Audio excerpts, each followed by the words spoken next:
बेटी की विदाई। शादी के बाद विदाई का समय था। काजल अपनी माँ से मिलने के बाद अपने पिता से लिपटकर रो रही थी। वहाँ मौजूद सब लोगों की आंखें नम थीं। काजल ने घूंघट निकाला हुआ था। वह अपनी छोटी बहन के साथ सजाई गई गाड़ी के नज़दीक आ गई थी। दूल्हा अविनाश अपने खास मित्र विकास के साथ बातें कर रहा था। विकास: यार अविनाश, सबसे पहले घर पहुंचते ही होटल अमृत बाग चलकर बढ़िया खाना खाएंगे। यहाँ तेरे ससुराल में खाने का मज़ा नहीं आया। तभी पास में खड़ा अविनाश का छोटा भाई राकेश बोला, हाँ यार, पनीर कुछ ठीक नहीं था और रसमलाई में रस ही नहीं था। और वह ही कर ज़ोर ज़ोर से हंसने लगा। अविनाश भी पीछे नहीं रहा। अरे, हम लोग अमृत बाग चलेंगे, जो खाना है खा लेना, मुझे भी यहाँ खाने में मज़ा नहीं आया, रोटियाँ भी गरम नहीं थी। अपने पति के मुंह से यह शब्द सुनते ही काजल, जो घूंघट में गाड़ी में बैठने ही जा रही थी, वापस मुड़ी। गाड़ी के फाटक को ज़ोर से बंद किया। घूंघट हटाकर अपने पापा के पास पहुंची। अपने पापा का हाथ अपने हाथ में लिया। मैं ससुराल नहीं जा रही पिताजी, मुझे यह शादी मंजूर नहीं। यह शब्द उसने इतनी ज़ोर से कहे कि सब लोग हक्के बक्के रह गए।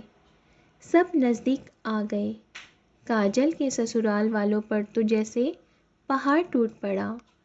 मामला क्या था, यह किसी की समझ में नहीं आ रहा था। तभी काजल के ससुर राधेश्याम जी ने आगे बढ़कर काजल से पूछा, लेकिन बात क्या है बहू? शादी हो गई है, विदाई का समय है, अचानक क्या हुआ कि तुम शादी को नामंजूर कर रही हो? अविनाश की तो मानो दुनिया लूटने जा रही थी। वह भी काजल के पास आ गया, अविनाश के दोस्त भी। सब लोग जानना चाहते थे कि आखिर ऐन वक्त पर क्या हुआ कि दुल्हन ससुराल जाने से मना कर रही है। काजल ने अपने पिता दयाशंकर जी का हाथ पकड़ रखा था। काजल ने अपने ससुर से कहा, बाबूजी, मेरे माता पिता ने अपने सपनों को मार कर हम बहनों को पढ़ाया लिखाया व काबिल बनाया है। आप जानते हैं एक बाप के लिए बेटी क्या मायने रखती है। आप व आपका बेटा नहीं जान सकते, क्योंकि आपके कोई बेटी नहीं है। काजल रोती हुई बोले जा रही थी, आप जानते हैं मेरी शादी के लिए व शादी में बारातियों की आवाभगत में कोई कमी ना रह जाए, इसलिए मेरे पिताजी पिछले 1 साल से रात को 2-3 बजे तक जागकर मेरी माँ के साथ योजना बनाते थे। खाने में क्या बनेगा, रसोइया कौन होगा। पिछले 1 साल में मेरी माँ ने नई साड़ी नहीं खरीदी, क्योंकि मेरी शादी में कमी ना रह जाए। दुनिया को दिखाने के लिए अपनी बहन की साड़ी पहनकर मेरी माँ खड़ी है। मेरे पिता की इस 150 रुपये की नई शर्ट के पीछे बनियान में 100 छेद है। मेरे माता पिता ने कितने सपनों को मारा होगा ना। अच्छा खाया ना अच्छा पिया, बस एक ही ख्वाहिश थी कि मेरी शादी में कोई कमी ना रह जाए। आपके पुत्र को रोटी ठंडी लगी, उनके दोस्तों को पनीर में गड़बड़ लगी, व मेरे देवर को रस मलाई में रस नहीं मिला।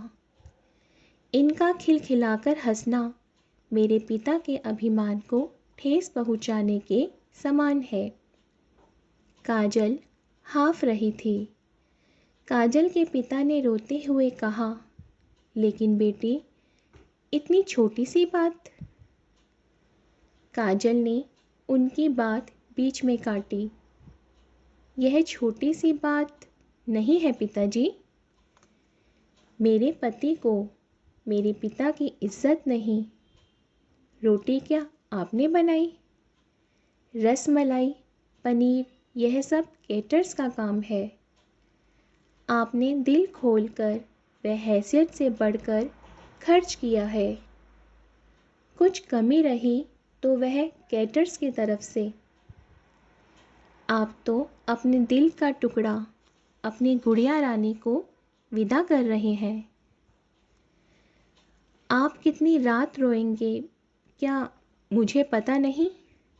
माँ कभी मेरे बिना घर से बाहर नहीं निकली। कल से वह बाज़ार अकेली जाएगी। जा पाएगी? जो लोग पत्नी या बहू लेने आए हैं वह खाने में कमियां निकाल रहे। मुझ में कोई कमी आपने नहीं रखी।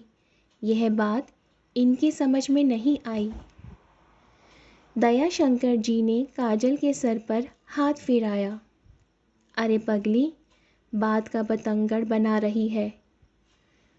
मुझे तुझ पर गर्व है कि तू मेरी बेटी है, लेकिन बेटा, इन्हें माफ़ कर दे।